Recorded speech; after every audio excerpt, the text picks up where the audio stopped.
Akka mooltan dhaggeeffattoota keenya roobii eebila 21 bara 2021 stuudiyoo keenyas magaalaa Naayiroobii jirurra sagantaa raadiyoo BBC Afaan Oromoo galgala kana qabannee dhiyaanneerra. Abokaatoon Lammii Beenyaa fi Daawit Abdataa maamiloota isaanii waliin wal arguu dhorkamnee jedhu. Haala qabatamaa keessa jiran mariisinnee raawwannee kallattii seenaatiin mirga isaanii gaafachuuf hin dandeenye. Ogeeyyiin fayyaa dubartoota naannoo Tigraayitti loltootaan gudeedaman yaalaa jiran rakkoo xiinsammuuf saaxilamuu dubbatu. Ogummaa kana keessa yeroon itti dabarse xiqqaa miti. Miidhamni agarree hin beekne yoo nutti dhufu akka malee sammuu nu miidha. Waan hunda garaatti qabanneetuma naannofna. Oduu gaggabaaboo fi odeessaalee biraallee harkaan qabaa aan beekaa Toomaati. Haga xumuraattiin waliin yeroo gaarii.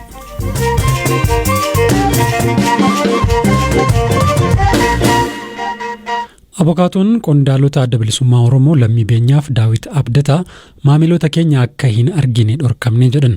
Lammii Beenyaa fi Daawit Abdataa jecha Hacaaluu Hundeessaa hordofee adoolessaa 4 bara 2012 kaa'idhaman yoo ta'u jeequmsa kakaasuu fi yakkoota shororkeessummaan wal qabataniin himataman. Manni murtii waliigalaa Oromiyaa dhaddacha muddee 14 bara 2013 ooleen wabii birrii 20,000 akka gadhiifaman murteessus sababa poolisiin gadi dhiisuu dideef ji'oota 4 darbaniif mana hidhaa akka jiran abokaatoon isaanii obbo Boonaa Yaazoo BBCtti himaniiru. Wayita ammaa dhimmi isaanii mana murtii waliigalaa federaalaan ilaalamaa jiraachuu himan obbo Boonaan guyyaa beellamaa qofa pilaazmaan wal argaa jirraa jedhu. Kan isaan qabamanii turan kanaan dura adoolessa 4 ture bara 2012. Adoolessa 4 2002 irraa kaasee haga onkololeessa bara 2013 haga himanni irratti dhiyaatutti guutumatti walqunnamuu hin dandeenye ture. Kana booda erga himanni irratti dhiyaatee sadaasa keessa mana sirreessaa daalatti argamutti erga darbanii yeroo ji'a takka hin caalle wal argaa wal dubbisaa turre. Guyyaa erga manni murtii erga wabii eegee fi seera kabajanii raawwatanii daddacha hordofaa osuma jiranuu daddacharraa guyyaa daddacha hordofaa jiranitti guyyaa qabamanii irraa kaasee ammas carraa isaan itti dubbisuu hin arganne.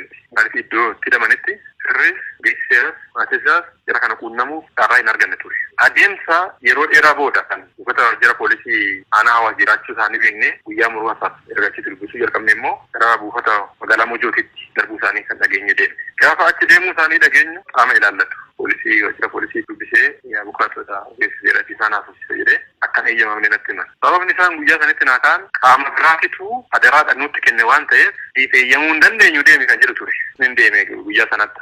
Amma firoottan ni gaafatu halaalaa nyaata inni dhiyeessuu fi nagaa gaafatanii hin deemu. Akka seerri jedhutti isaan keenye haasofsiisnee mariisisnee deemu garuu nuuf hin eeyyamu. Isaan abbaa gadaatitti akka dhiyaatan kan jedhaman. Abbaa gadaatitti pilaasmadhaan dhaddacha mana murtii federaalaa wajjiniin wal quunnamaan carraan ijaan arguu hin argama barnu yamma bira geenye qaaman wal arguu hin argama. Garuu dhimma ijoo komiin irratti dhiyaate kanarratti waliin mari'annee haala isaanii mariisisnee jechuuf akka ogeessa seeratitti isaanis akka himatamaa tokkotitti mari'achuuf kan ta'u miti suni. Akkuma manni murtii dhaddacha irratti isaan argu nuus agarra malee akka himatamaa fi abukaatotitti keenya raawwannee waliin mari'annee haala isaanii hubachuu erga guyyaa dhaddacharraa poolisiin qabee deemee saniiti aban ijattaan arganne gara. Haala qabatamaa keessa jiran mariisinnee raawwannee kallattii seenaatiin mirga isaanii gaafachuuf hin dandeenye. Guyyaa kaleessaa himatamtoonni lamaan Lammii Beenyaa fi Daawit Abdataa mana murtiitti akka dhiyaatan beellamni qabamee turus poolisiin osoo hin dhiyeessin hafuu obbo Boonaan BBCtti himaniiru. Caamsaa 12 bara 2013 akka lakkoofsa Itoophiyaatti pilaazmaan mana murtiitti akka dhiyaatan manni murtii ajajuus himan. Beellamni kaleessaa isaan dhiyaatanii waliiggannoo irratti dhiyaate irratti falmii isaanii akka goonuuf ture kan ajajame. Bu'uuruma saniin falmii taasisuuf qophoofnee dhiyaanneerra. Falmii taasisuuf immoo dhimmi kun yakka waan ta'eef warri yakka sanii himatan dhiyaachuu qabu. Isaan kan dhiyeessuu qabu akkuma beellama duraati irratti dhiyeessan abbaa alangaatii fi poolisii ture. Abbaan alangaa dhiyaatee poolisii ijoollee kana dhiyeessinee ture. Ammas asirratti ijoolleen himataman Lammii fi Daawit kan jiran jira poolisii magaalaa Mojooti. Irratti akka dhiyaatan manni murtii eegisee ture. Inni dhiyeessinee kanaaf ammas kan hidhamanii jiran immoo murtii mana murtii malee iddoo manni murtii hin beeknetti kan hidhamanii jiran waan ta'eef manni murtii kun furmaata itti kennu galmee isaanii sosoosontu farqa qabatee jennee yaada dhiyeessinee turre kaleessa. Du'iniin jennee ajaja kenninee akkamiinis erginee jirraa yaada jedhu manni murtii ijoo isaa kanumaan gabaabse. Kanaaf akka dhiyeessanii beellama gabaabatti falmii itti fufnu yoo fe'ata waliin gabaabannu kennamu yaada jedhu kaasnee turre manni murtii garuu dhimmichi bakkuma jira seetti pilaasmaan akka laalamu beellama ittaan kallattii jedhu qabate. Kana qofaas osoo hin ta'in falmii goonullee barreeffamaan akka godhamu kallattumti manni murtii galmee hundarratti jedhame waan ta'eef barreeffamaan dhiyeessaa jedhanii beellamni ittaanee beellamame qaamtaa 12tti beellamame sanii as falmii barreeffamaa galmee wal qabsiisaa yaada jedhantu jira. Kanaadha wanni ture. Maamilota keenya argine akkan dubbisne dhorkamne jechuun kaabokaatoon lammii beenyaaf Daawit Abdataa himatan ilaalchise poolisii magaalaa Moojoorraa deebii argachuuf yaallee itti milkoofne.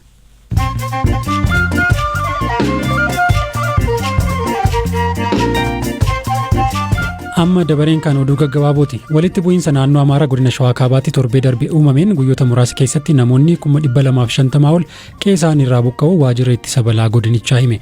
Buqqaatonni kunneen godinicha keessa magaalota Mahal Meedaa, Dabra Siinaa, Dabra Birhaanii fi Irgibii jedhaman qubatanii akka jiran hoogganaan waajjirichaa obbo Warqaa Lammaa Koostiree BBC'tti himaniiru. Deeggarsi adda addaa taasifamaa fi akka jirus dabaluun himan. Sudaan loltoota Itoophiyaa to'annoo jala oolchitee turte 61 gara biyyaa deebise jechuun ishee oduu sobaatee jedhan dubbi himaan ministeera Haajaa Alaa Itoophiyaa Ambaasaddar Diinaa Muftii. Loltoonni 61 Sudaan gara Itoophiyaa deebiste jechuun miidiyaaleen biyyattii gabaasan keessaa 59 qonnaan bultoota, namni 2 ammoo milishaa ta'uu himan. Dhukkubsattoota COVID-19 hospitaala Indiyaa Zaakir Huseen jedhamu keessatti yaalamaa turan keessaa yoo xiqqaate 22 sababa hanqina oksijiiniin du'an. Oksijiiniin hospitaalicha keessatti guutamaa osoo jiru taankariin cabuun gara alaatti waan dhangala'eef hanqinni mudate lubbuu namaa galaafate. Bara 2020 keessatti addunyaa irratti biyyoota du'aan nama adabuun dursaa turan 5 keessaa 4 baha jiddu galeessaa keessatti argamu jedhe Amnesty International. Iraan, Masrii, Iraaqii fi Saawud Arabiyaan adabbiiwwan du'aa addunyaa irratti raawwataman 483 keessaa 88 qooddatu jedheera gabaasichi. Pireezidantiin Ameerikaa Joo Baayiden ajjechaa Joorji Filooyidiin poolisiin duraanii shakkame Deerik Shooven yakkamaa ta'ee argamuun Ameerikaan duula haqa mirkaneessuuf gootu keessatti tarkaanfii guddaadha jedhan. Hojichi xumurameera jennee ijarraa kaasuu hin qabnus jedhaniiru. Oduuleen isaan kanneen.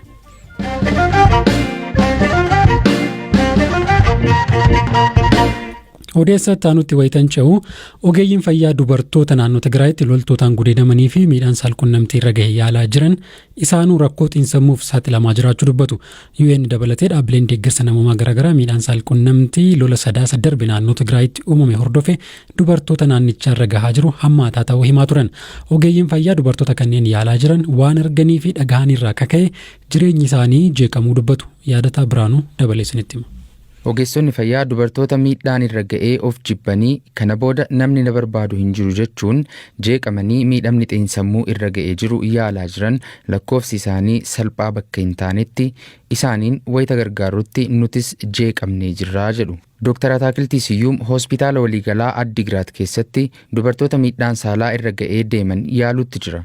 Dubartiin ganna 27 gadaamessa ishee keessa dhagaa, mismaara, koondomii fi wantoonni biroo keessa jiraachuu yoon argu baay'een rifadhee jedha. Baasuuf yoon yaalu humna ol natti ta'e sana booda ogeessa gadameessaa waamnee baqaqsanii yaaluun keessaa ba'e. Jireenya kootti waan akkas nama naasisu argeen beeku.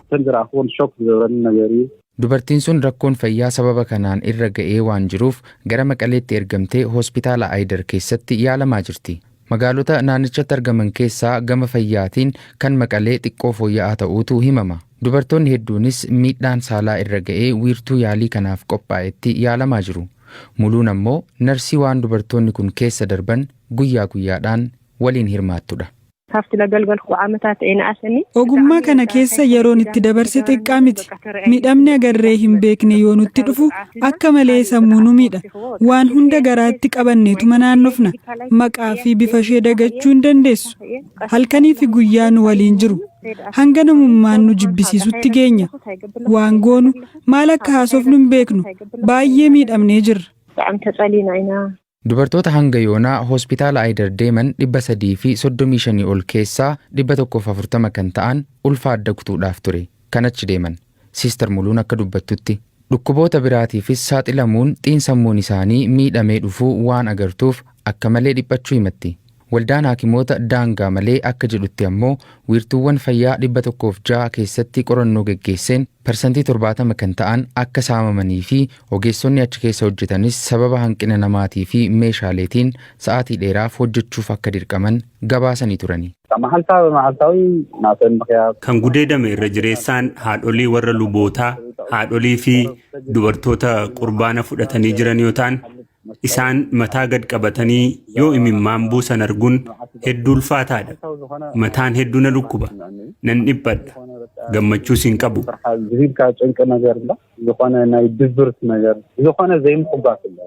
Ogeessonni akka jedhanitti dubartoonni gargaarsaaf isaanitti yoo deeman seenaa wal fakkaataa himatu. Loltoota Itoophiyaa fi Eertiraatu dirqiidhaan nu gudeedee jedhu. Kan of wallaalanii eenyu maal akka irratti akka raawwate hin beeknes ni jiru jedhu Dr. Ataakiltiin. Miidhaan saalaa kan irra ga'e keessaa umriin xiqqaa kan taate dubara ganna 12 irraa kaasee hanga maanguddoo ganna 89tti kunuunsaa jiraachuu fi guyyaa guyyaan waan dabaluuf sammuu koof natti ulfaateera jedha. Naannoo Tigraayitti lolli erga eegalee booda miidhaa saalaa qaqqabee ilaalchisuun dhaabbileen mirga namoomaa garaagaraa gabaasa baasuun isaanii ni yaadatama. Hoogganaan gargaarsa namoomaa UN Mark Lowcock gabaasa mana maree nageenyaatiif dhiyeessaniin miidhaan saalaa dubartoota irra ga'u akka meeshaa waraanaatti oolee jira jedhanii turani. Jimaata darbees ambaasaaddarri Ameerikaa Liindaa Toomaas gabaasota dirqisiisanii gudeeduu hammeenyi itti guutame yoon dhaga'u baay'een na'ee jedhanii turani.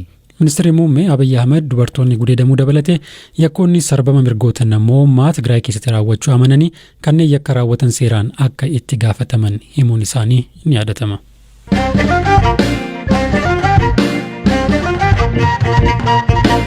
Xumura irratti naannoo Amaaraa godina Shawaa Kaabaatti dubartiin mucaa guddiftu ajjeeste jedhamuun hidhaan waggaa 20 itti murtaa'e ganna 5 ol erga hidhamtee booda mucaan ajjeefamte jedhamte tasaqeetti deebite.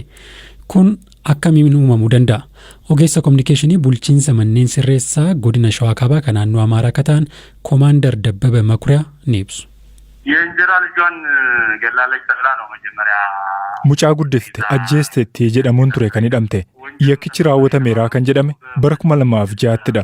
Mucattii fi haati biddeenaan ishee guyyaa sanatti wal lolanii turani.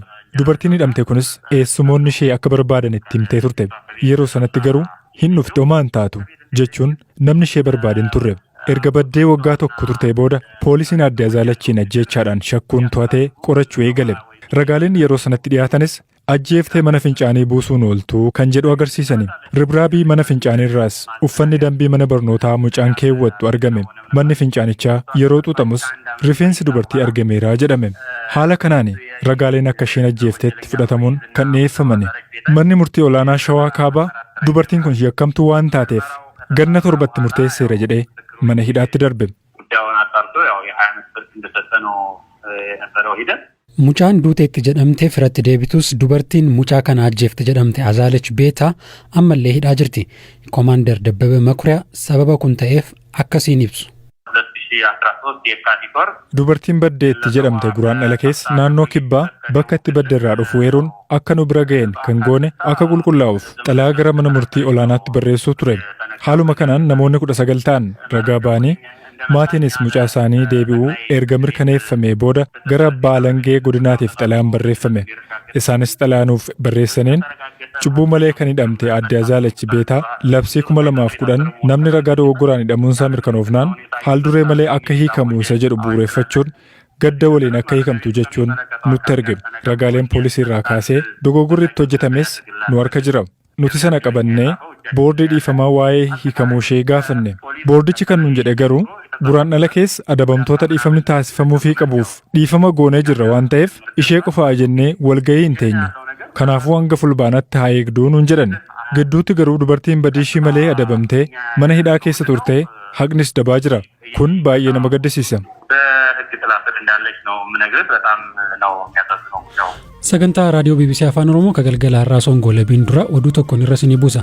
Mormitoonni Chaad humni waraana biyyattii aangoo Chaadiin bulchuu ilma Idris Deebiitti dabarsee kennuunsaa murtee fudhatama hin qabnedha jedhan.